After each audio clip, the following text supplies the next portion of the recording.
Entonces hoy vamos a escuchar al profesor Camilo Arias Abad, profesor del Departamento de Matemáticas, que hace parte del Centro de Excelencia en Computación Cuántica e Inteligencia Artificial de la Nacional.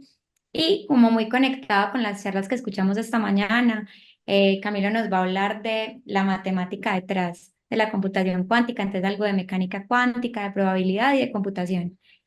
Ya, siendo todo, Camilo, adelante. Muchas gracias. Muchas gracias, Manuela. Eh, y muchas gracias pues por invitarme y muchas gracias a los organizadores también y a todos pues por estar. ¿Pueden ver mi pantalla en este momento bien?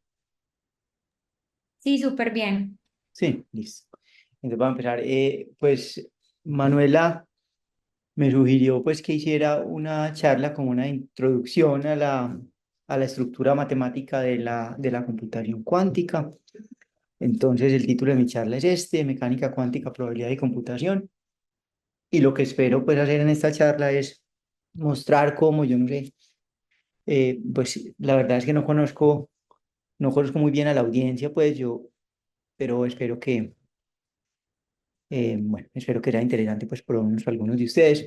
El objetivo es como explicar que la mecánica cuántica, aunque tiene pues fama de ser una cosa como esotérica y difícil, en realidad matemáticamente es muy, muy sencilla y aunque no fue descubierta por los matemáticos, podría haber sido descubierta por los matemáticos muy naturalmente. Y cómo pues esa estructura matemática eh, resulta ser útil en problemas de computación. Entonces, ese es el plan. Entonces, pues vamos a tratar de motivar pues como la estructura de la mecánica cuántica. Entonces, empecemos por la estructura mínima que debe tener un sistema físico. Entonces, si uno piensa, digamos, en la física como un matemático, pues desde el punto de vista de la estructura, pues un sistema físico, la estructura mínima que debe tener es la siguiente: debe tener estados, que son pues los estados en los cuales puede estar un sistema, y la promesa pues de la física y de la ciencia en general es que uno puede hacer predicciones sobre cómo cambian los estados. Entonces, la otra cosa que a uno le interesa de un sistema físico es la dinámica del sistema físico, es decir, que uno pueda explicar cómo evolucionan los estados en el tiempo, ¿cierto? Eso es como lo mínimo que uno espera de estructura que tenga un sistema físico. La promesa de la física es poder describir pues cómo evoluciona en el tiempo un sistema. Entonces uno tiene que tener estados y tiene que tener una regla de evolución. Entonces esto pues digamos matemáticamente se puede modelar como lo que un matemático llama un sistema dinámico. Un sistema dinámico es una situación como esta. Este es un sistema dinámico, digamos, discreto, donde el tiempo y el espacio son discretos. Es decir, que yo tengo estos puntos verdes que representan los posibles estados de un sistema y las flechas me dicen cómo evoluciona el sistema en cada unidad de tiempo. Entonces quiere decir que yo estoy en el estado cero, después de una unidad de tiempo estoy en el estado uno, después de otra unidad de tiempo estoy en el estado 2 y así. Un sistema dinámico se puede representar pues así como esquemáticamente, como un grafo en el que uno tiene flechas que le indican cómo evoluciona el sistema en el tiempo. Esa es una noción, digamos, matemática de un sistema dinámico discreto, en donde el tiempo y el espacio están discretizados. Pero es, digamos, como lo mínimo que uno esperaría, pues, de cualquier cosa que uno quiera llamar un sistema físico, en este sentido intuitivo, pues. Ahora, pues en la vida real las cosas tienden, muchas veces son continuas. Como son continuas, pues entonces uno no va a tener aquí infinitos puntos, sino uno que va a tener infinitos puntos, por ejemplo, puntos de un plano. Y la regla de evolución ya no va a ser una regla de evolución para tiempo discreto, sino para tiempo continuo. Entonces, típicamente va a estar descrita por un campo vectorial, como aquí, que me está diciendo cuál es la velocidad de un punto de este sistema dinámico en cada punto, ¿cierto? Entonces, este es un sistema dinámico donde el tiempo y el espacio son discretos. Este es un sistema dinámico donde el tiempo y el espacio son continuos. Pero digamos que la estructura matemática es básicamente la misma. Yo tengo puntos que representan los estados del sistema y tengo una regla de evolución que me dice cómo cambian los estados en el tiempo. Y, más o menos, y pues muchas cosas en física tienen esa estructura, pues naturalmente. Ahora, en la vida real hay incertidumbre. Entonces, resulta que a veces uno puede estar interesado en sistemas dinámicos donde la transición de un estado al otro no es completamente determinística, sino que es aleatoria. Puede ser que yo, si, si estoy en el estado cero y paso a otro, y paso a digamos, a una unidad de tiempo, digamos un segundo, no haya una transición determinística, sino una transición probabilística, donde hay incertidumbre y yo solamente conozco una distribución de probabilidad que me dice cuál es la probabilidad de cambiar de un vértice a otro. Y esa idea corresponde matemáticamente a lo que uno en, en, eh, en combinatoria llama una caminata aleatoria. Entonces vamos a ver qué es una caminata aleatoria. Pues, es una situación que le puede estudiar, digamos, asociada a un grafo. Estos son ejemplos de grafos pues, en los cuales uno puede estudiar una caminata aleatoria, el grafo de Petersen, un grafo completo, un grid, una triangulación. Pero asociado a en un grafo, cuando uno fija un grafo, que vamos a pensar que son, digamos, los vértices son los estados de un sistema físico y yo quiero pues establecer unas reglas de transición, ¿cierto? Donde ya haya una regla determinística que me diga que si estoy en el estado y paso a un segundo voy al estado J, sino una regla probabilística que me va a decir cuál es la probabilidad de que si estoy en el estado I, después de un segundo pase al estado J. Sistemas dinámicos así, en donde hay incertidumbre, se llaman caminatas aleatorias. Entonces vamos a ver. Este es un ejemplo de la caminata aleatoria en el grafo de Petersen. Este se llama el grafo de Petersen. Y esta bolita roja que está moviéndose aquí está escogiendo una caminata aleatoria, que quiere decir que en cada unidad de tiempo se está moviendo al azar a uno de sus vecinos, ¿cierto? En cada punto escoge uno de sus vecinos al azar y se va para allá. Entonces, esta es una caminata aleatoria en este grafo que se llama el grafo de Petersen.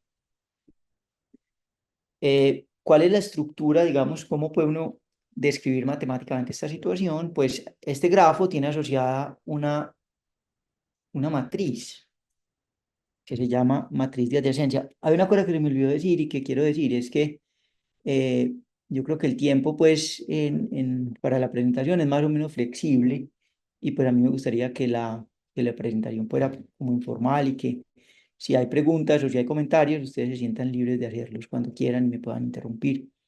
Entonces, por favor, interrúmpanme si algo no es claro, si tienen comentarios o preguntas. En todo caso, aquí hay un ejemplo de una caminata aleatoria. Esta caminata aleatoria, en este caso, es un punto rojo que se está moviendo en este grafo y lo que hace es que en cada punto escoge, por cada unidad de tiempo, se mueve escogiendo uno de sus vecinos al azar. Ahora, esta situación, ¿cómo se puede describir matemáticamente? Pues uno puede construir una matriz asociada a este grafo, donde en la posición IJ yo tengo un 1 o un 0, dependiendo de si el vértice I y el vértice J pues están conectados o no. Esto se llama la matriz de adyacencia del grafo, es simplemente una manera de representar el grafo, donde me está diciendo pues en cada columna yo tengo un vector y ese vector es el vector donde tengo unos en los vecinos del punto y tengo ceros en los que no son vecinos del punto. Entonces digamos que esta matriz codifica este grafo. Y yo puedo también construir una matriz distinta que le llama la matriz de transición de probabilidad, que es esta, para el grafo de Peterson. La matriz de transición de probabilidad es una matriz donde en cada columna tengo un vector y ese vector es la probabilidad de moverme en la posición IJ, es la probabilidad de moverme de a J dado que estoy en I, ¿cierto? Entonces, por ejemplo, en este vértice tengo tres vecinos, entonces la probabilidad de moverme a cada uno de esos tres vecinos pues es 0,33. Entonces yo tengo en cada columna tengo un montón de ceros y el resto de las entradas son 0,33 porque cada vértice de aquí tiene tres vecinos. Pero esta matriz es una matriz que se llama una matriz de transición de probabilidad. Eso quiere decir que es una matriz cuadrada y que cada una de las columnas es una distribución de probabilidad. ¿Qué quiere decir que es una distribución de probabilidad? Pues que sus entradas son no negativas y que la suma de ellas es 1. Entonces, cada una de estas columnas representa la probabilidad de moverme al vértice J, dado que estoy en el vértice I. Entonces, esta matriz de transición de probabilidad especifica la caminata aleatoria, es una manera de codificarla, me está diciendo en cada unidad de tiempo cuál es la probabilidad de moverme de un vértice a otro. ¿Listo? Entonces, esta matriz que yo de la cual este es un ejemplo, es un tipo de matriz que tiene una propiedad especial que se llama una matriz estocástica. Y una matriz estocástica quiere decir lo siguiente: una matriz estocástica es una matriz cuadrada cuyas columnas son distribuciones de probabilidad. Mm. Recuerden, pues, una distribución de probabilidades, lo que acabo de decir, es una lista de números que son no negativos y que suman a 1, ¿cierto? Es la condición mínima que tiene que satisfacer una lista de números para uno poderlo, para que tenga sentido interpretarlos como probabilidades.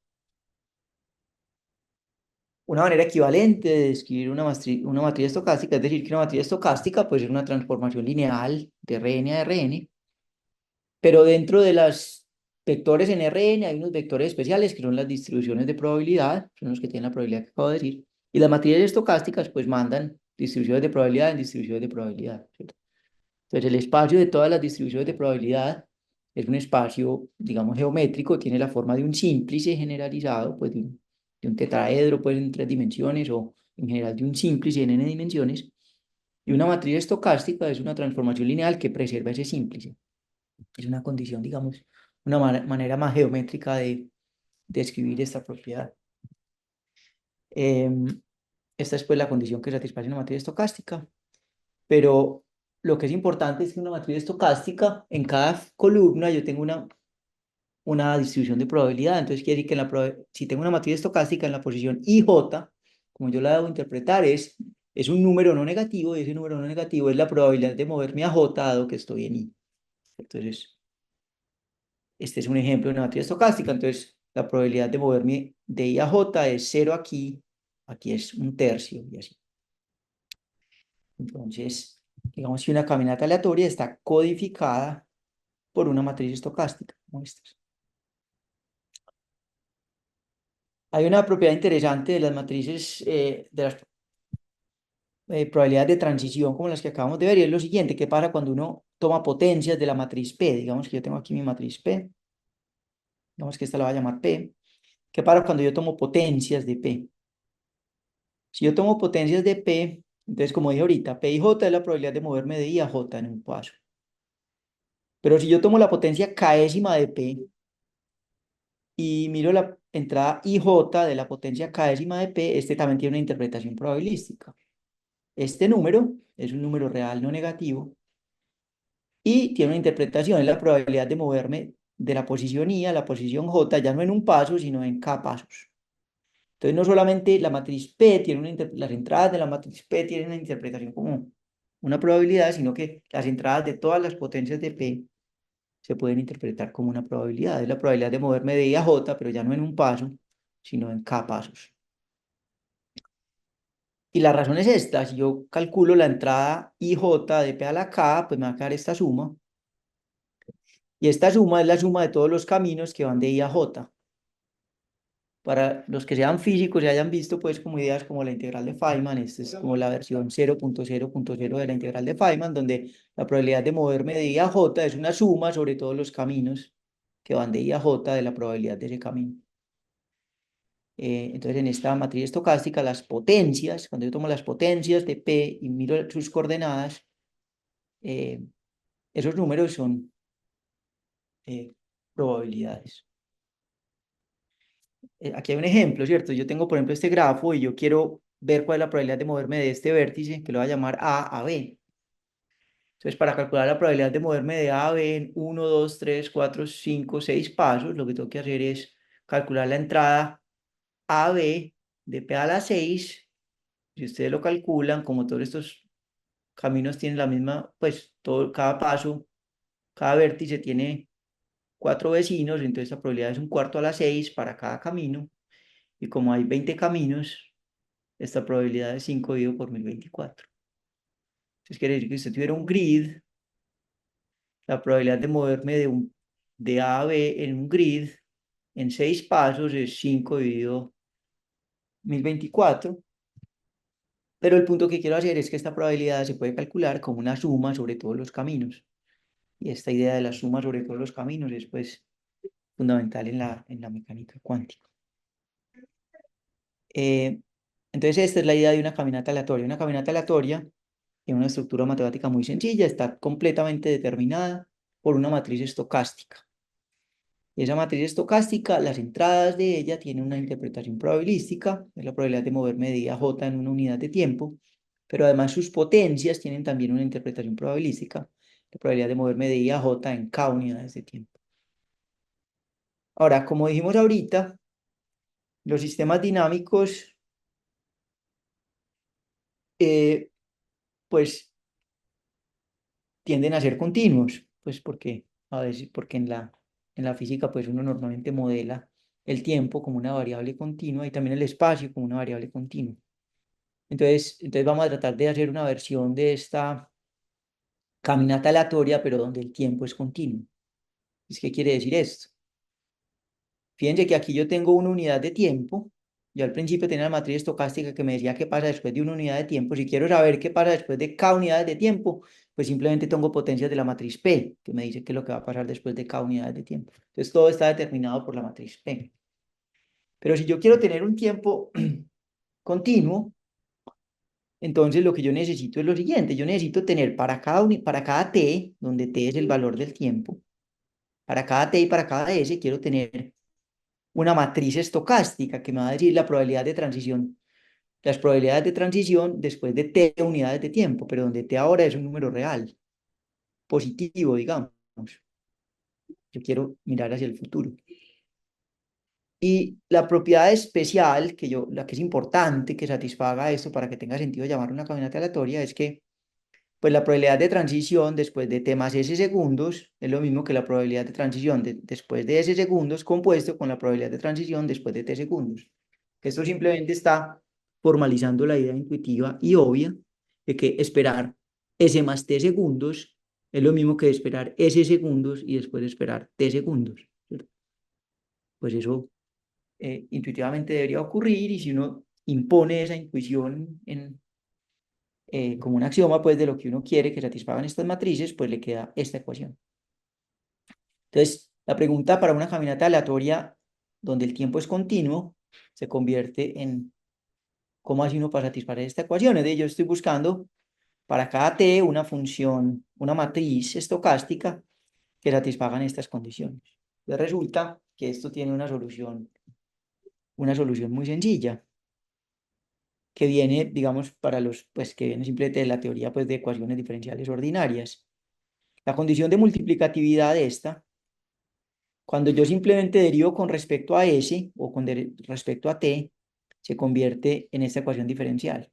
Y yo derivo con respecto a una de las variables. Entonces me queda que la derivada de p es p, la derivada en 0 por p en t. Y esta función, esta ecuación diferencial tiene una solución. Esta solución es una exponencial, ¿cierto?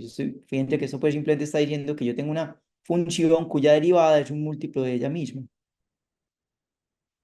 Y si usted quiere resolver una ecuación de la forma f' es igual a un múltiplo de f', pues la solución es una exponencial. O para los que hayan visto cursos pues, más geométricos, este es un ejemplo de la teoría de Lie, ¿cierto? En la teoría de Lie, las familias uniparamétricas de matrices están dadas por exponenciales. Entonces, esta condición de que sea, digamos, natural en el tiempo, de que esperar s segundos y después esperar t segundos es lo mismo que esperar s más t segundos, se convierte en esta ecuación diferencial y esta ecuación diferencial tiene esta solución. Pero por ahora no, esto simplemente me garantiza que esta regla de aditividad en el tiempo se satisfaga, pero yo quiero una condición adicional. La condición adicional es que todas estas matrices sean estocásticas. En general, estas matrices no tienen por qué ser estocásticas. Pero yo estoy buscando por matrices estocásticas porque yo quiero interpretar las entradas de esta matriz como transiciones de probabilidad. Y eso solamente tiene sentido si la matriz es estocástica. Entonces la pregunta se convierte en ¿cuál es la condición que debe satisfacer la matriz Q para que todas estas matrices que se escriben como exponenciales de T por Q sean estocásticas? Y resulta que hay un teorema que responde a esa pregunta. ¿Cuáles son las propiedades que debe tener Q? Entonces, ¿qué condiciones debe satisfacer Q para que su exponencial sea estocástica? La definición es la siguiente. Una definición cuadrada, una matriz cuadrada, se llama una matriz Q si la suma de sus columnas es 0 y la matriz es no negativa fuera de la diagonal. Es decir, yo tengo una matriz cuadrada la suma de todas las columnas deben ser cero. Y fuera de la diagonal debe ser no negativo. Es simplemente esas matrices, pues démosle un nombre, llamémoslas matriz Q. Pero la gracia de esas matrices es que una matriz es una matriz Q si y solo si su exponencial e a la t por Q es una matriz estocástica para todo t. Entonces quiere decir que los problemas que yo estaba buscando, que son estos, familias uniparamétricas de matrices estocásticas como esta, están completamente clasificadas por estas matrices Q. O sea, una familia como esta, una familia de matrices estocásticas que satisfaga estas condiciones, está completamente determinada por la matriz Q, y la matriz Q la genera por esta regla, ¿cierto? Si yo tengo una matriz Q como esta, entonces E a la T por Q es un flujo de matrices estocásticas, pero además esto es una biyección. Todos los flujos de matrices estocásticas se escriben de esta manera. Entonces, digamos que así como teníamos una manera muy fácil de clasificar matemáticamente los sistemas, las caminatas aleatorias como completamente determinadas por las matrices estocásticas, una matriz estocástica pues determina una caminata aleatoria. Si yo quiero que el tiempo sea continuo, entonces las caminatas aleatorias con tiempo continuo también están completamente determinadas por una matriz que son el generador infinitesimal de la caminata aleatoria, que se llama esta matriz Q. ¿Y cuáles son? Pues son las matrices que tienen la propiedad de que la suma de sus columnas es cero y que son no negativas fuera de la diagonal. Y la manera en que esto genera la familia de matrices estocásticas es tomando la exponencial de t por q. Entonces, esto es una clasificación completa de las caminatas aleatorias donde el tiempo es continuo. Están completamente parametrizadas por q. Entonces, ¿qué pasa? Cuando yo tengo un grafo cualquiera, hay una matriz Q natural asociada a ese grafo, que es la matriz de adyacencia menos la matriz de grado. Recuerden, la matriz de adyacencia es la matriz que tiene en la entrada IJ un 1 si está conectado con J y un 0 si no está conectado con J, esa es la matriz de adyacencia A. Y la matriz de grado es una matriz diagonal que en la posición J décima de la diagonal tiene el grado del vértice J, es decir, cuántos vecinos tiene el vértice J. Entonces, A es una matriz simétrica, D es una matriz diagonal, entonces Q es una matriz simétrica, y esto claramente es una matriz Q. Esta es una matriz Q, entonces genera una caminata aleatoria de tiempo continuo en un grafo. Entonces quiere decir que en un grafo no solamente hay naturalmente asociada una caminata aleatoria de tiempo y espacio discreto, sino que también hay naturalmente asociada una caminata aleatoria donde el tiempo es continuo. Y esa caminata aleatoria está asociada a la matriz Q, que es la diferencia entre la matriz de adyacencia y la matriz de grado. Entonces quiere decir que naturalmente asociado a un grafo cualquiera hay dos tipos de caminatas aleatorias que uno puede considerar. Las caminatas aleatorias con tiempo y espacio discretos que están generadas por la matriz de transición de probabilidad, y la caminata aleatoria donde el espacio es discreto pero el tiempo es continuo, que están generadas por esta matriz Q, que es la diferencia entre la matriz de adyacencia y la matriz de grado. Entonces hay dos caminatas aleatorias. Esta matriz Q, el negativo de ella suele llamarse el laplaciano del grafo porque es el análogo discreto del laplaciano, digamos, que ocurre en las ecuaciones diferenciales parciales, o si quieren en la geometría riemanniana, pues el laplaciano, que es la suma de la segunda derivada de dx, y pues eh, en un sentido pues muy preciso, este es el análogo discreto del laplaciano, pues que ustedes han visto en los cursos de cálculo o en los cursos de geometría. Entonces, quiero explicar en qué sentido están relacionadas estas dos tipos de caminatas aleatorias, la de tiempo continuo y la de tiempo discreto. Entonces recuerden que la caminata, si yo tengo un un grafo regular simplemente quiere decir un grafo donde todos los vértices tienen el mismo grado, es decir, que todos los puntos del grafo tienen el mismo número de vecinos. En ese caso, la matriz P de transición de probabilidad es simplemente 1 dividido por K, donde K es el grado, de la matriz de adyacencia. Y entonces yo puedo, para cada epsilon mayor que 0, definir una nueva matriz de transición de probabilidad, que es la combinación convexa entre epsilon p y i. Para cada epsilon tengo esta matriz. Y si yo tomo el límite, cuando epsilon tiende a cero, de esta diferencia, es decir, tomo la derivada de p sub epsilon, esto me da 1 sobre k dividido por el laplaciano. ¿Esto qué quiere decir? Quiere decir que el laplaciano es el generador infinitesimal de esta familia de flujos estocásticos. Entonces, este es el sentido en el cual el laplaciano, que es el generador infinitesimal de la caminata aleatoria con tiempo continuo, está relacionado a la matriz de transición de probabilidad, que es el generador de la caminata aleatoria con tiempo discreto. Es decir, que en este sentido, la caminata aleatoria de tiempo continuo es literalmente el límite cuando uno hace los pasos más y más chiquitos de la caminata aleatoria de tiempo discreto.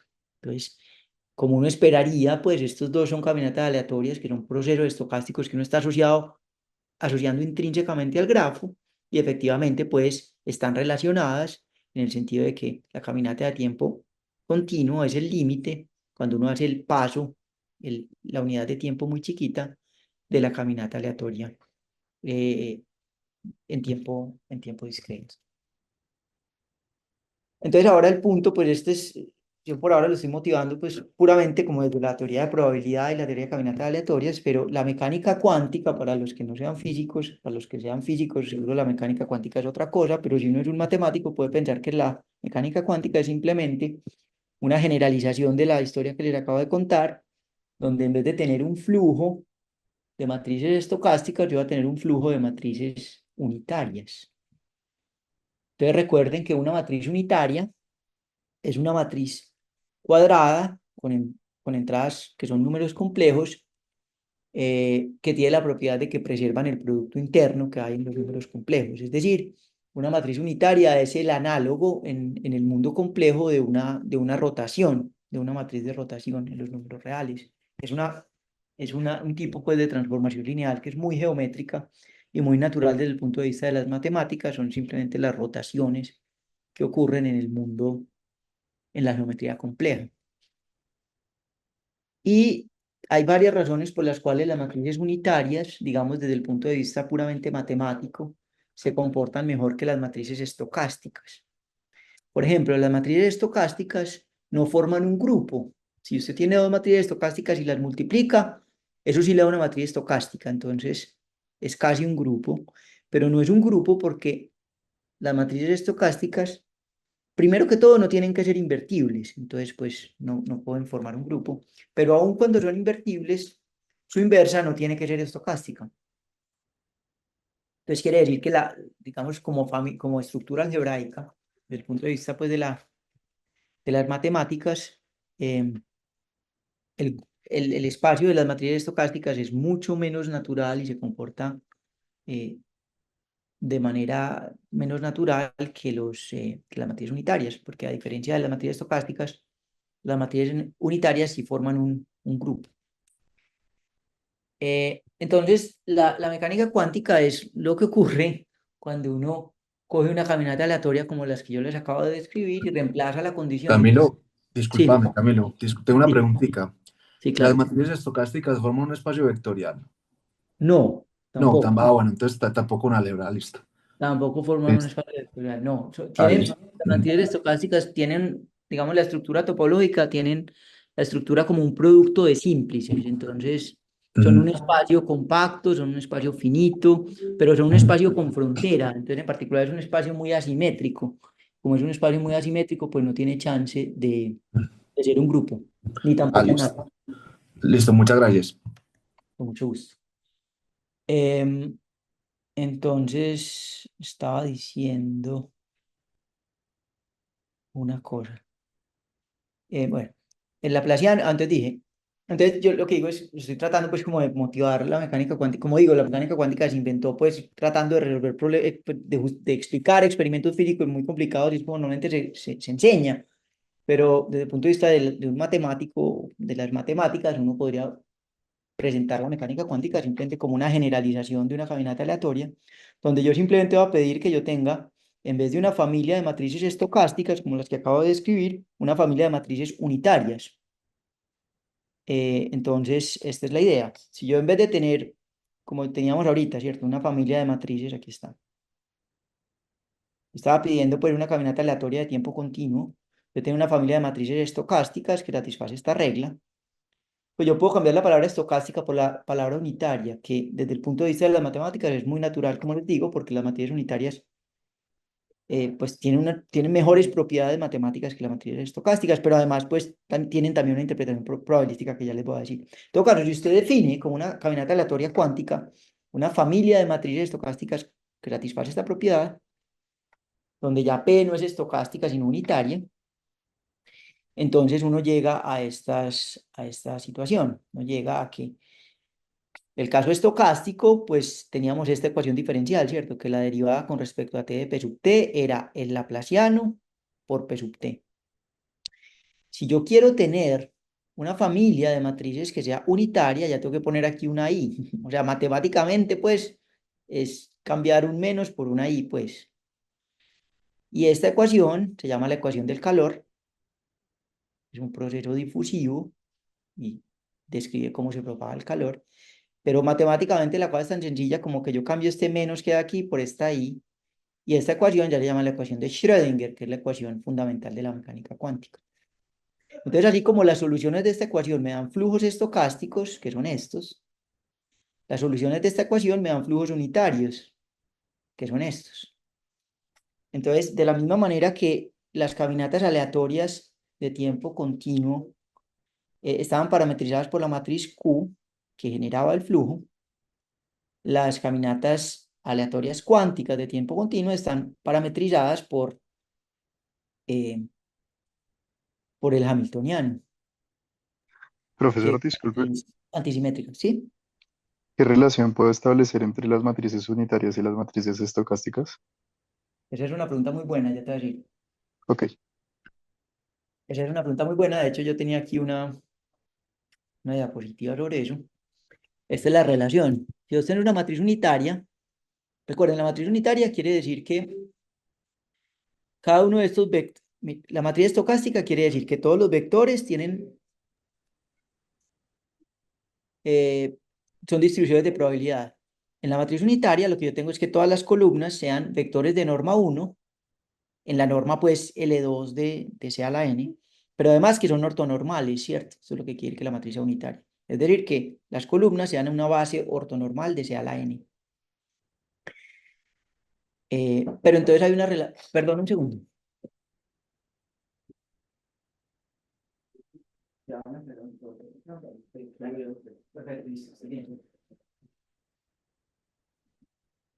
Perdón. Aquí estoy. Entonces estaba diciendo que las matrices unitarias tienen, pues, por definición, ¿qué son? Son matrices en donde las columnas son vectores unitarios de C a la N. Fíjense que las estocásticas eran unitarios también, pero en la norma L1. Y las matrices unitarias son unitarias, pero en la norma L2, que es la norma pues, más geométrica que uno normalmente le interesa en matemáticas y en geometría. Pero realmente son muy parecidas. Usted simplemente está cambiando la norma L1 por la norma L2. Si usted utiliza la norma N1, el hecho de que la matriz sea estocástica le está pidiendo que todas las columnas pues, sean vectores de norma 1. Mientras que en la matriz unitaria yo le voy a pedir que todas las columnas tengan norma 1 en la norma L2, pero además que sean ortogonales, pues ortonormales. Ahora, la pregunta que me dice es qué relación hay entre ellas, y la relación es la siguiente. Si yo tengo una matriz unitaria, yo puedo construir una matriz estocástica, cogiendo la matriz A y reemplazando la entrada A y J por su norma al cuadrado. Entonces, si esta matriz es unitaria, la matriz que yo obtengo tomando las normas al cuadrado en la entrada I J, me va a dar una matriz estocástica. Entonces quiere decir que cuando yo tengo un flujo de matrices unitarias, como estamos considerando que tenemos una caminata aleatoria cuántica, en particular para cada unidad de tiempo también tengo una matriz estocástica, ¿cierto? Entonces aquí también tengo una familia de matrices estocásticas, solamente que la condición de aditividad en el tiempo solamente se satisface antes de tomar norma al cuadrado, ¿cierto? No sé si lo responde tu pregunta. Sí, profesor, muchas gracias. Listo. Entonces, lo que yo quiero decir aquí es que la diferencia entre una caminata, entre, digamos, una caminata aleatoria estocástica y una caminata aleatoria cuántica es, pues, digamos, muy sencilla desde el punto de vista, pues, digamos, caligráfico, en donde uno simplemente cambia este menos por un i, y pues son formalmente muy parecidas, aunque tiene diferencias muy profundas, que es lo que quiero explicar. Pero en realidad, desde este punto de vista, pues la caminata cuántica es formalmente muy parecida al flujo estocástico. Esta se llama la ecuación del calor y, como les digo, es un proceso de difusión donde las cosas evolucionan estocásticamente. Aquí tengo un proceso que es cuántico, en donde las transformaciones ya no son transformaciones estocásticas, sino transformaciones unitarias. Que sean unitarias las hace matemáticamente mejor comportadas, en muchos sentidos. Por ejemplo, esto forma un grupo. Por ejemplo, las cosas son invertibles.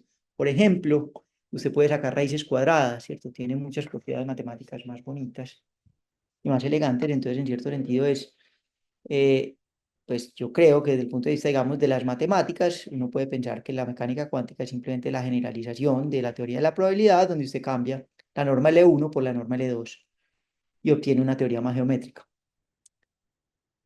Eh, entonces veamos aquí como las analogías. La diferencia, una de las diferencias fundamentales entre la caminata cuántica y la caminata clásica es la siguiente. Las probabilidades, recuerden, en la matriz estocástica las entradas son probabilidades. Y las probabilidades son números positivos, o por lo menos no negativos, quiere decir que siempre interfieren de manera constructiva, o sea, nunca hay cancelaciones. Se tiene una probabilidad y la suma a otra probabilidad, pues esas cosas siempre apuntan en la misma dirección, entonces nunca interfieren de manera destructiva. Mientras que las entradas de una matriz unitaria pueden ser positivas, negativas, pueden ser de hecho números complejos, pues que apuntan en cualquier dirección. Eso quiere decir que cuando usted suma, el tipo de las cantidades que se llaman, pues el tipo de cantidades que son las entradas de una matriz unitaria se llaman amplitudes. Las amplitudes son como raíces cuadradas de las probabilidades. ¿Por qué? Porque pues, usted necesita tomar la norma al cuadrado para obtener una probabilidad. Entonces, naturalmente, pues uno dice que las amplitudes son raíces cuadradas de probabilidades. Pero a diferencia de las probabilidades, que son números positivos, las amplitudes son números complejos que pueden apuntar en cualquier dirección. Y como pueden apuntar en cualquier dirección, cuando usted los suma, si uno apunta para un lado y el otro apunta para el otro, se pueden cancelar. Y eso permite que haya interferencia destructiva entre las amplitudes. Y por eso aquí, si ustedes ven, la caminata clásica es un proceso difusivo, donde qué tan claro es el color, me dice la densidad de la probabilidad pues, de estar ubicado en un punto, ¿cierto? Entonces yo arranco con una cantidad que está ubicada en esta posición y se empieza a volver más difusa y la distribución de probabilidad tiende a volverse pues homogénea. Lo que pasa en un proceso difusivo es como se distribuye el calor, ¿cierto? Yo tengo un poquito de calor, digamos, en un punto y el calor se distribuye homogéneamente y se convierte en una cosa así difusa, por eso se llama un proceso de difusión, que es la solución de la ecuación del calor. Mientras que una caminata cuántica, como hay la posibilidad de que las amplitudes interfieran de manera destructiva, puede tener patrones como este, donde si ustedes ven, hay franjas donde la probabilidad eh, está clarito y después oscuro, ¿cierto? Estos lados oscuros son lugares donde la, donde la interferencia es destructiva. Entonces, este patrón específico, la posibilidad de que haya interferencia destructiva, es fundamental en la mecánica cuántica. Y es una consecuencia del hecho de que las entradas de las matrices ya no son solamente números positivos que siempre apuntan en la misma dirección, sino que son números complejos que pueden apuntar en cualquier dirección y por lo tanto cuando yo los sumo se pueden cancelar si apuntan en direcciones opuestas. Y esto es fundamental, digamos, sobre todo en la computación. Entonces, esto ya lo mostré, ¿cierto? Que hay una relación entre las matrices unitarias y las estocásticas. Cuando usted tiene una matriz unitaria puede producir una matriz estocástica. Entonces, en el caso de la caminata aleatoria, para cada unidad de tiempo, pues yo tengo una matriz unitaria y en particular tengo una matriz estocástica que me dice cómo es la función de transición de probabilidad, pero la aditividad en el tiempo, en la caminata cuántica, ocurre antes de tomar norma al cuadrado, no después. Entonces, esto no quiere decir que una caminata cuántica produzca una caminata estocástica, no es verdad, porque aunque es verdad que produce para cada t una matriz estocástica, esta familia de matrices estocásticas ya no satisface la propiedad de aditividad en el tiempo. Sin embargo, yo tengo una matriz estocástica para cada t, pues. Entonces quiero explicar, digamos, como esta analogía entre la mecánica clásica y la mecánica cuántica, pues, que es lo que estoy como tratando de motivar, y todo esto se supone que debe ser, pues, como ejemplos de lo que vimos al principio, de un sistema dinámico, ¿cierto? Un sistema dinámico es como lo mínimo que debe tener una estructura, un modelo físico, tiene puntos que son los estados del sistema, y tiene una regla de evolución en el tiempo, que es como la promesa, pues, de la ciencia, que sea capaz de predecir lo que va a pasar, pues. Profesor, una pregunta. Sí. En este orden de ideas de trabajar con matrices estocásticas y unitarias, ¿cómo podría interpretar, digamos, la de coherencia, por ejemplo? La de coherencia, pues todavía no he hablado todavía no he introducido el lenguaje que uno necesitaría para poder hablar de eso, porque depende de la estructura especial que tengan los qubits. Entonces, digamos que a este nivel de detalle no aparece ese fenómeno. Dependería de ver en más detalle la estructura del sistema. O sea, Vale, hay un aspecto del formalismo que no hemos descrito todavía, pues. ok. Eh, en la mecánica cuántica, bueno, entonces, en la mecánica clásica es, digamos, pues, es un sistema dinámico donde uno tiene una familia infinita de puntos que típicamente es, por ejemplo, Rn, un submanifold de Rn, pues es un espacio geométrico, y esos son los puntos de un manifold, de un espacio topológico que un matemático llamaría un manifold. En la mecánica cuántica, y esto es fundamental, los estados del sistema, y esto es de verdad, esto es pues como clave de en el corazón pues de la teoría, es que los estados del sistema no son simplemente puntos, sino que son vectores unitarios en un espacio de Hilbert, en un espacio vectorial. El hecho de que sean vectores, pues es lo que me permite hacer combinaciones lineales de ellos, y por eso hay estados de superposición. Entonces eso es muy importante de la mecánica cuántica, es como muy contraintuitivo, digamos que pues yo creo que la gente antes del siglo XX pues imaginaba los sistemas físicos como puntos que evolucionan continuamente, pero no había ninguna razón para pensar que era un fenómeno lineal. Y digamos, fundamental en la mecánica clásica en la mecánica cuántica es que los estados no son cualquier cosa, los estados son vectores de un espacio de Hilbert, tienen una estructura lineal. La evolución en la mecánica cuántica en la mecánica clásica estaba por unas ecuaciones que se llaman las ecuaciones de Hamilton, y en la mecánica cuántica está dada por una ecuación que es la ecuación de Schrödinger, que es la ecuación que vimos ahorita, pues que es la ecuación de evolución, que es simplemente lo que se obtiene de la ecuación del calor, cambiando ese menos por un i, por la raíz cuadrada de menos 1. Y otra vez, fundamental en la mecánica cuántica es que la evolución es lineal, ¿cierto? Es como los estados son vectores, y la evolución del sistema es una evolución lineal. Cada una de pues la manera en que evoluciona el sistema es una evolución lineal. Los observables en la mecánica cuántica son funciones, y en la mecánica cuántica son operadores hermitianos.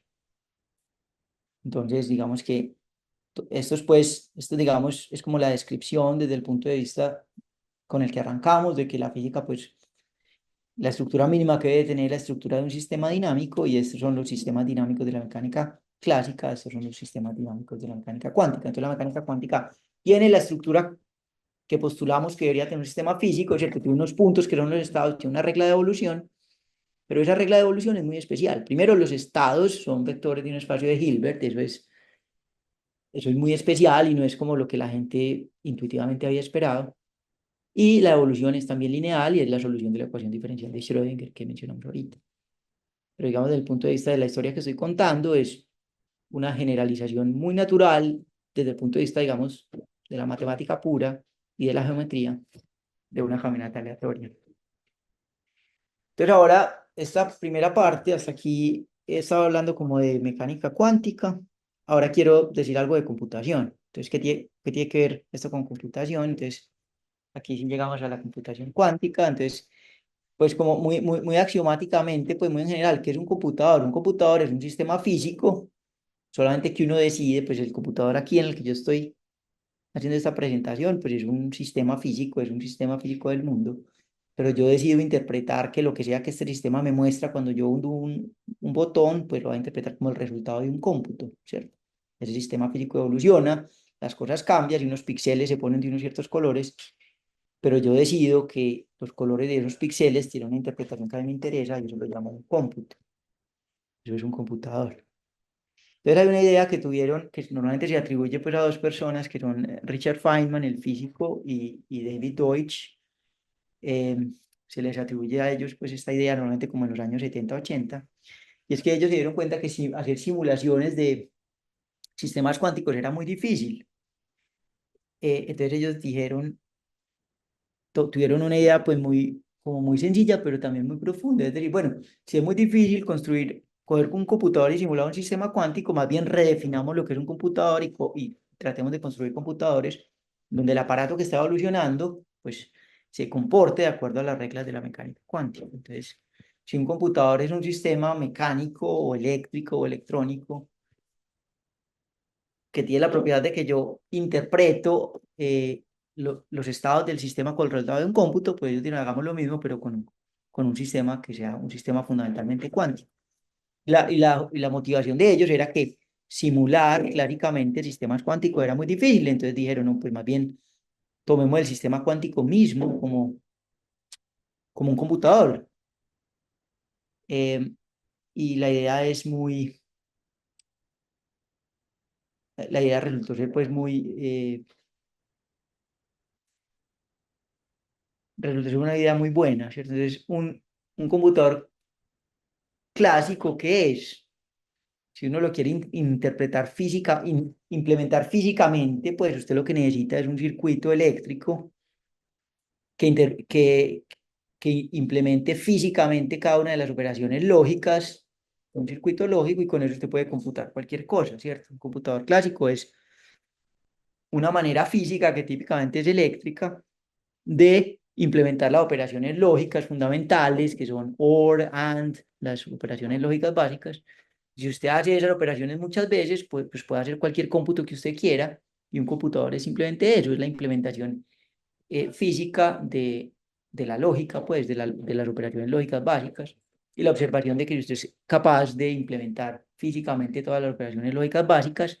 Haciendo eso muchas veces es capaz de hacer cualquier cómputo. Esa es la universalidad, pues, de los circuitos clásicos.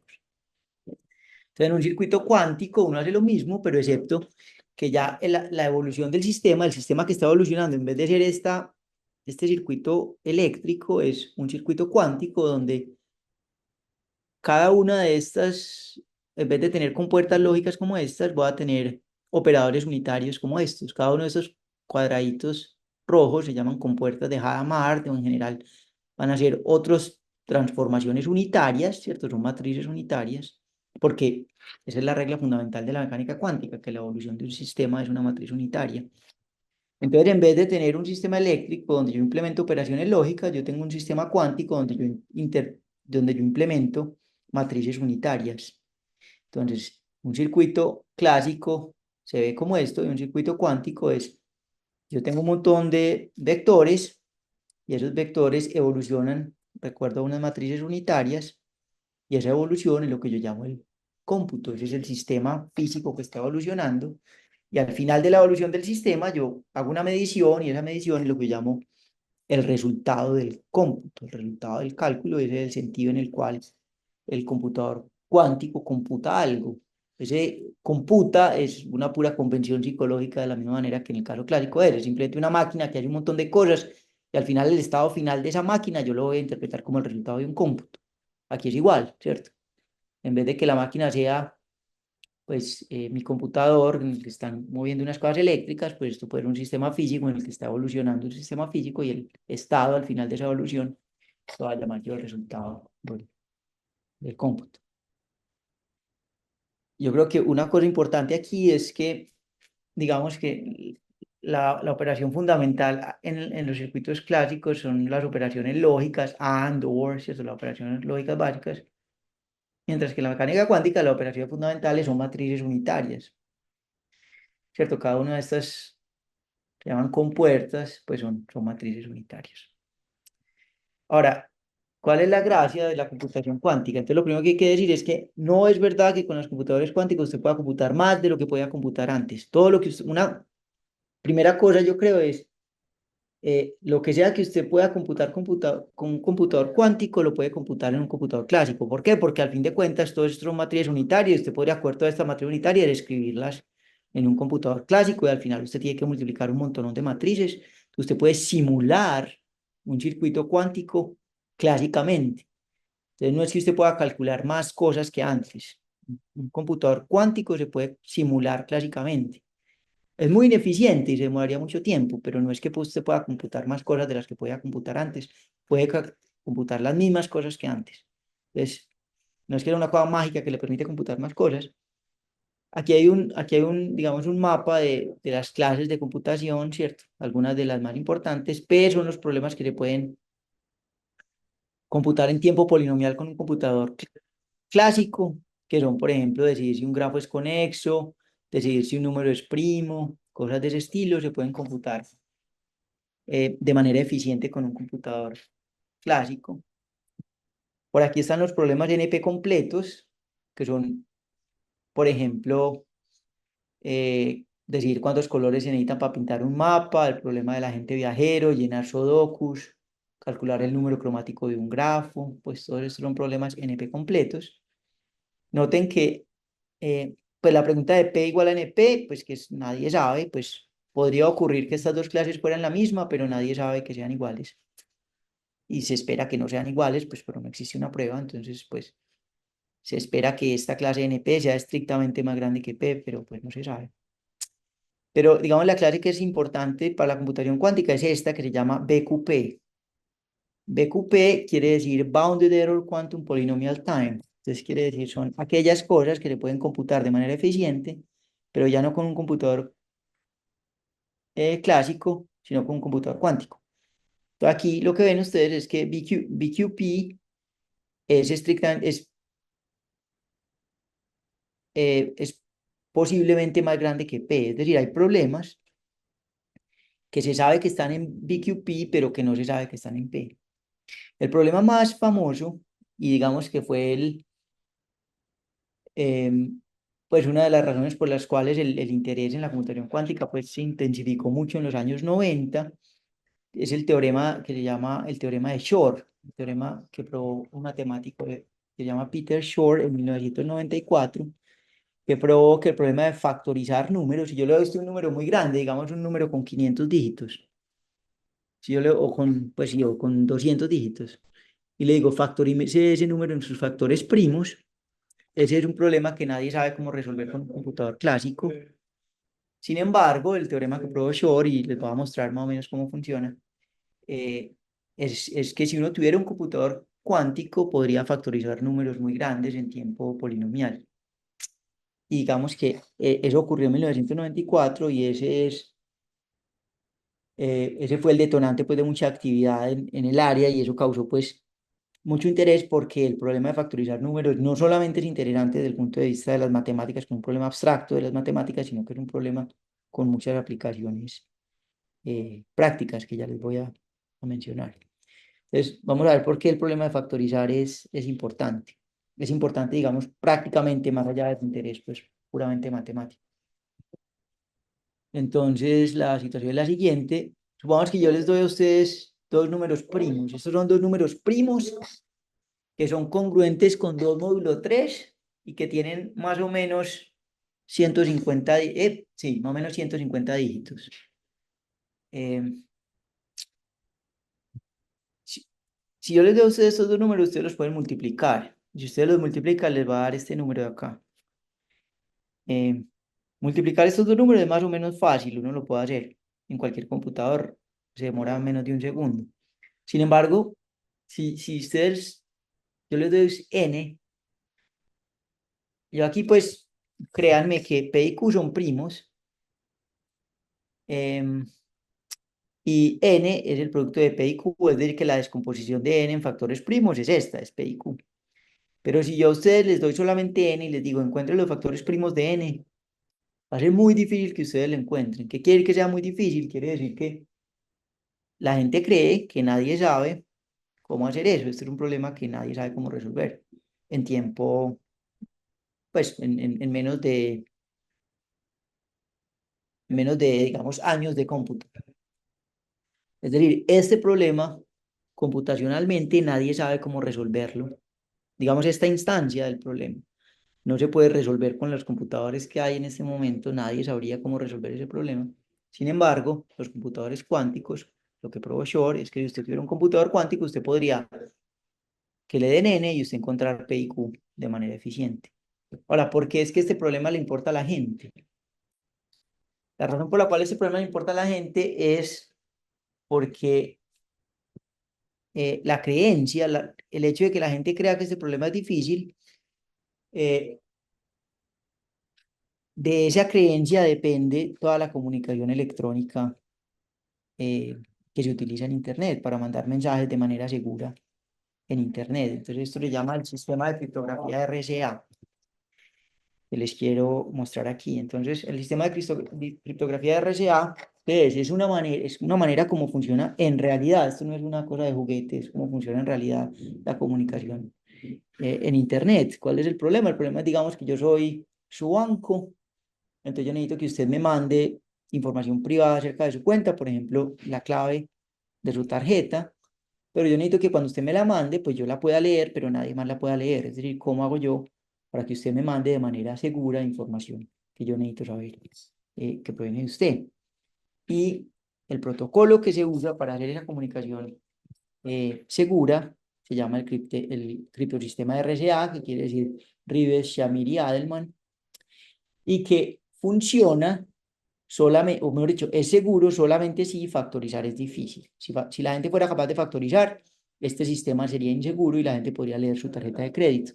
El hecho de que a uno no le hayan robado toda la plata del banco es evidencia de que nadie sabe cómo factorizar números de manera eficiente. Les voy a explicar cómo funciona el sistema RSA. Entonces, en este ejemplo, Alice va a ser el banco. Entonces, digamos que Alice es Bancolombia. Entonces, Alice necesita recibir mensajes de sus clientes. Necesita que sus clientes le manden información privada, de tal manera que solo ella la pueda descifrar y nadie más que oiga los mensajes los pueda descifrar. Entonces, ¿cómo funciona? Alice hace lo siguiente. Alice escoge dos primos muy grandes. Alice escoge dos primos grandes. Por ejemplo, el primo que vimos ahorita, P, que es este número de aquí, que es un número que es congruente con 2 módulo 3. Esto es importante. Y escoge otro número. Este número lo mantiene privado. Ella lo conoce. Y escoge otro número primo grande, también congruente con 2 módulo 3. Y lo guarda. Estos dos números son privados y solamente los conoce Alice. Piensen que Alice es Bancolombia. Pero ella también, pues, calcula el producto de P y Q y los multiplica, que le llama N.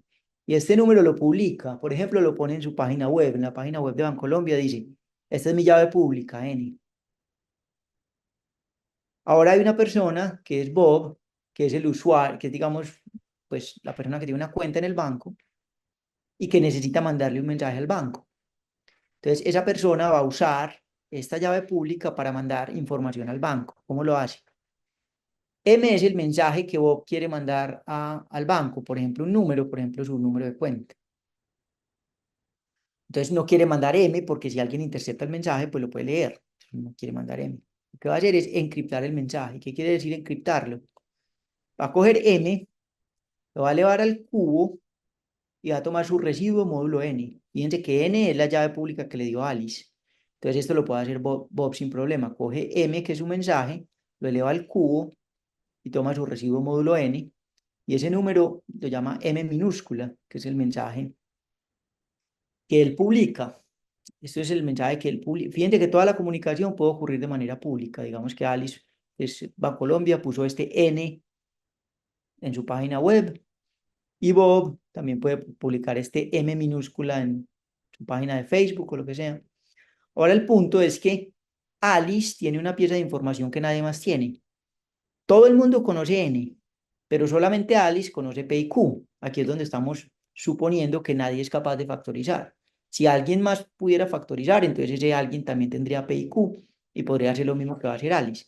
Pero si suponemos, como supone en este momento todo el mundo, que nadie es capaz de factorizar, entonces podemos suponer que solamente Alice conoce P y Q.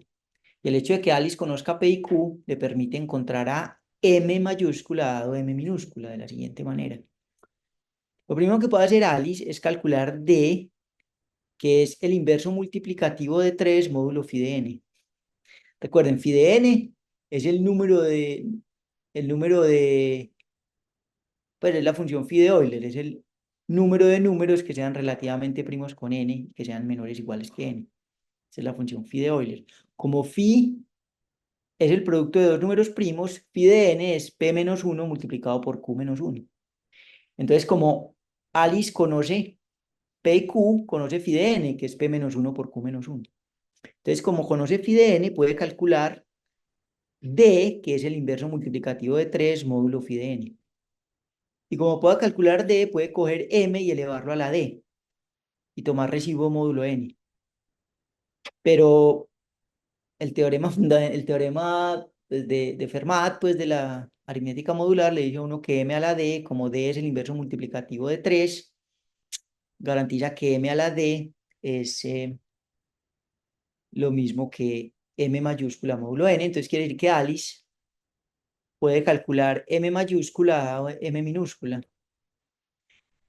Entonces, todo el mundo conoce n, todo el mundo conoce m minúscula, pero solamente Alice puede recuperar a m mayúscula de m minúscula. ¿Por qué? Porque Alice tiene información extra, que son p y q.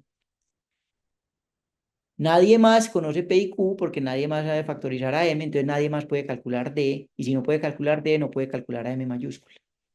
Entonces Bob publica a M minúscula y solamente Alice puede deducir de M minúscula a M mayúscula, y así es como uno le manda información al banco. Entonces toda la comunicación electrónica depende de este protocolo, y este protocolo, como ustedes ven, es seguro solamente si factorizar es difícil. Si mañana alguien se encontrara con un algoritmo eficiente para factorizar, entonces podría pues desencriptar los mensajes y podría robarse todas las claves de las tarjetas electrónicas. La gente tiene tanta confianza en que eso no va a pasar que toda la seguridad electrónica depende de esta hipótesis, la hipótesis de que factorizar es muy difícil. Entonces lo que ocurrió en 1994 es que a pesar de que toda la gente tenía el supuesto de que factorizar era muy, muy difícil, suficiente fe tenían en esa hipótesis que basaron toda la seguridad electrónica de las comunicaciones en esa creencia.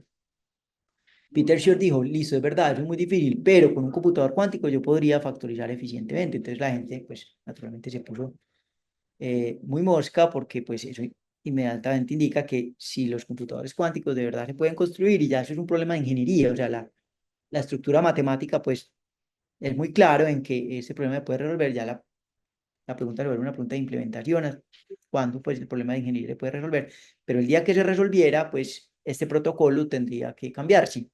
Ya la hipótesis de que factorizar es difícil tendría que cambiar y la gente tendría que encontrar un protocolo distinto para comunicarse de manera eficiente.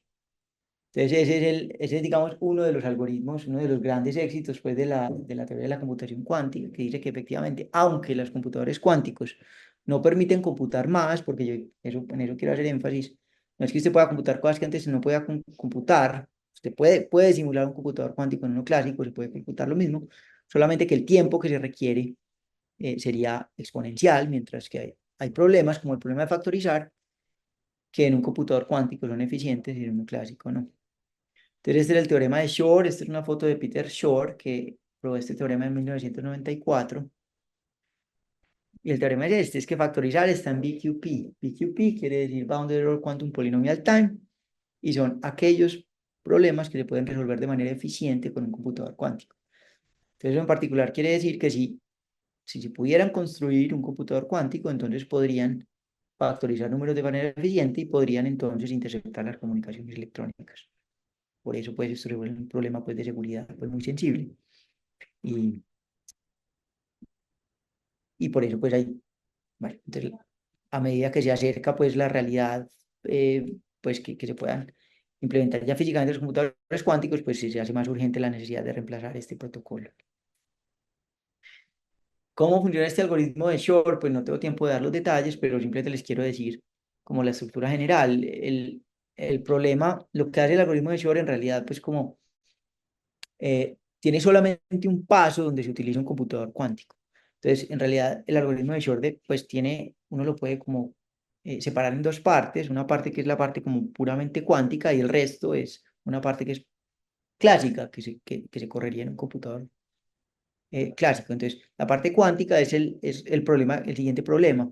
Si yo tengo un número k en los enteros módulo n, digamos k es relativamente primo con n, de tal manera que k es invertible módulo n. Entonces es un elemento del grupo multiplicativo de los enteros módulo n y yo puedo tratar de calcular el orden de ese elemento.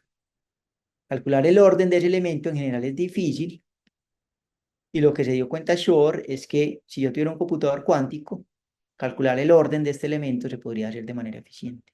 Entonces ese es el paso clave en donde se usa el computador cuántico.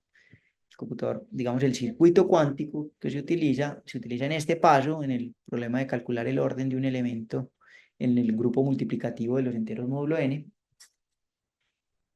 Y el resto del algoritmo es puramente clásico. Si usted es capaz de calcular, y esto pues ya no tiene nada que ver con computación cuántica, si usted fuera capaz de calcular eficientemente el orden de un elemento en los enteros módulo n, entonces podría factorizar de manera eficiente. Y esta parte es una parte puramente clásica que no tiene nada que ver con mecánica cuántica. Esto es pues una cosa de la computación clásica que utiliza matemáticas muy bonitas, pero pues elementales y clásicas como pues, la aritmética modular, el teorema de Fermat, el teorema de Euler y la teoría de fracciones parciales que entra de una manera muy bonita para aproximar las soluciones. Pero en todo caso, pues esto se parte en una parte cuántica que es calcular el orden de un grupo en los enteros módulo n, el orden de un elemento en un grupo, y una parte clásica que no tiene nada que ver pues con computación cuántica y que es simplemente un algoritmo pues de los de toda la vida. Entonces, esta parte es donde entra el circuito cuántico de Shor que se llama así, QFT, se llama Quantum Fourier Transform porque es la transformada cuántica de Fourier. La transformada cuántica de Fourier es un circuito cuántico particular que resuelve el problema de calcular el orden y este circuito tiene esta forma. Este es simplemente el dibujo del circuito cuántico de Fourier, que se llama la transformada cuántica de Fourier, que es el circuito cuántico que, que permite resolver el problema de calcular el orden en los enteros módulo n de una manera eficiente. Eso es lo que se dio cuenta Shor. Pues Shor se dio cuenta que este circuito es capaz de encontrar el orden de un elemento de una manera eficiente y por lo tanto, pues, haciendo el resto del proceso que es clásico, puede uno factorizar de manera eficiente. Entonces, este es como el héroe de la historia, porque este circuito es el que permite resolver el problema fundamental, el paso fundamental donde se utiliza el poder de la computación cuántica en el algoritmo de Shor. El algoritmo de Shor es uno pues, de los principales éxitos de la teoría de la computación cuántica. Y yo creo que eso es todo lo que les quería decir. Entonces, muchas gracias por su atención. Súper, muchas gracias, Camilo. Gracias ¿Preguntas? a ustedes. No sé si haya preguntas.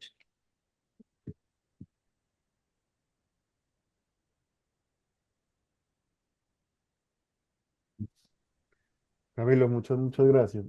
¿Te puedo hacer una pregunta que es bastante injusta? Injusta, échela. Sí, hay una cosa que yo nunca he podido entender, ¿cierto? Y es una pregunta muy honesta. Desde el formalismo que nos explicabas más temprano de las matrices unitarias, ¿cómo podemos interpretar la interferencia destructiva sin caer en probabilidades negativas? Ah, sí. Esa es como la clave de toda la cosa. Cuando uno, el punto es que, mira, aquí está.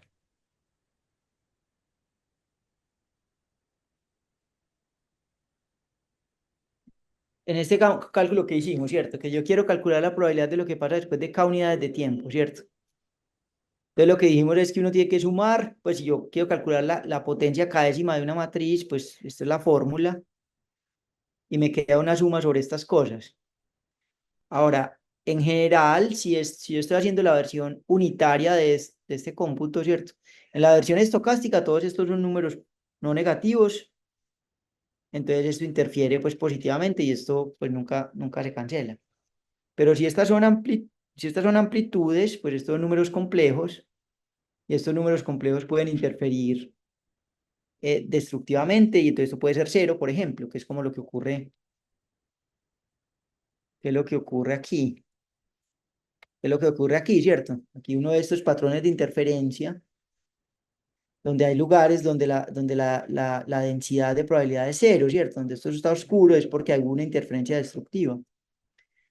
Ahora, lo que pasa es que la cantidad que puede ser cero o puede ser negativa o puede ser un número, incluso un número imaginario, no es la probabilidad, sino la amplitud. Si yo quiero calcular la probabilidad, tengo que tomar la norma al cuadrado y ese otra vez es positivo, o por lo menos no negativo. Entonces no hay ninguna contradicción, no es que haya probabilidades negativas, sino que las cosas que se están cancelando no son probabilidades, sino que son amplitudes. Y si quiero después de la amplitud calcular la probabilidad, tengo que tomar la norma al cuadrado. Entonces la interferencia destructiva ocurre con las amplitudes, y las amplitudes se pueden cancelar o pueden ser negativas. Pero si dada la amplitud quiero calcular la probabilidad, tengo que tomar la norma al cuadrado de la probabilidad, de la amplitud, para obtener la probabilidad, y ese número ya sí otra vez es no negativo, como tiene que ser una probabilidad. No sé si eso Sí, sí, responde. no, muchas gracias, muchas gracias. Sí, entonces no es como que uno esté, no es que usted esté inventando probabilidades negativas, es que usted está inventando otra cosa que es distinta, que es la raíz cuadrada de la probabilidad, que es la amplitud, y esa sí puede ser negativa, de hecho puede ser imaginaria, y esa puede interferir destructivamente. Lo que pasa es que si usted quiere calcular la probabilidad, ya toma la norma al cuadrado, y ahí sí le da una probabilidad como tiene que ser, que es no negativa, pues. Ya, gracias. Pues,